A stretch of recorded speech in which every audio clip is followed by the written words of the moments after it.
Aurora, what's the position there at the front line that you're experiencing? Because clearly, perhaps much like the nurses, not just about pay, but conditions too. Absolutely. I think what we're experiencing is a lot of anger, really, that, during the time that we had COVID and hospitals were pressurised, there was a lot of clapping and sort of motivational uplifting of doctors and NHS staff. But actually what we really need are changes in, on the ground of what is happening with junior doctors and with other NHS staff as well. So I think there's anger and there's a real sort of desperation to sort of fight our cause now and say that, we don't want to continue this way. There is a mass exodus of junior doctors. It's quite worrying to see them moving into different career paths or not being able to keep up their financial needs and therefore being forced to leave as well. So there's a lot going on. I think that's the reason why junior doctors are taking strike action. Obviously, I'm not a junior doctor right now, but I have been one, and I completely understand where they're coming from. It's a very difficult, challenging environment. You feel isolated, you feel stressed. You want the best for your patient. Let's get real. You don't come into medicine and become a doctor because you want to make millions, right? You do something different if you wanted to do that. So you do it because you want to make sure there's good patient care, good staff welfare, and you're providing a service.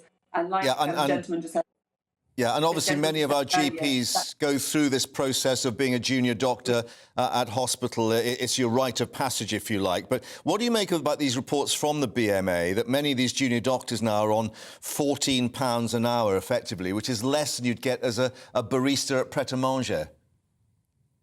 I think it's sad. I mean, we're not here to devalue the work of a barista at Pret or wherever it may be, but I think it's important to recognise that doctors are skilled professionals. You go through 6 years of training, and most junior doctors will leave with thousands of pounds of debt, and then you go into this £14 an hour, and at that time you are the most junior person in the rankings of the doctors, and you're going to be doing the on-calls, the extra hours. And as a junior, I certainly did numerous unpaid hours. I spent a lot of time in the hospital. So there's a lot of pressure, there's a lot of challenges you're already experiencing. On top of that, if you're not able to pay your bills or pay the debt, it can be quite stressful, and it can be quite a burnout mentally for lots of junior doctors as well.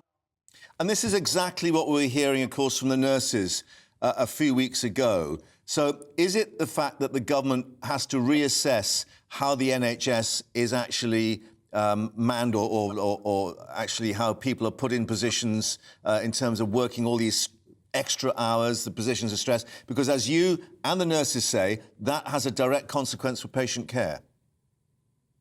It absolutely does. And actually, not just patient care, but staff welfare. You can't pour from an empty cup, I experienced serious physical illness during my time as a junior doctor as a direct side effect of working ridiculous hours and not putting myself forward, So I think not putting myself first, not taking the time out, not knowing when to say no. When you're put onto extra shifts and you're asked to pull in and do those hours, it's not really a choice. You're worried of your reputation, that they might think of you as a troublemaker or you're not serious about your career. So actually, there's a lot going on. And I think, yes, sadly, we love the NHS, what it stands for. It's for us, it's for the public.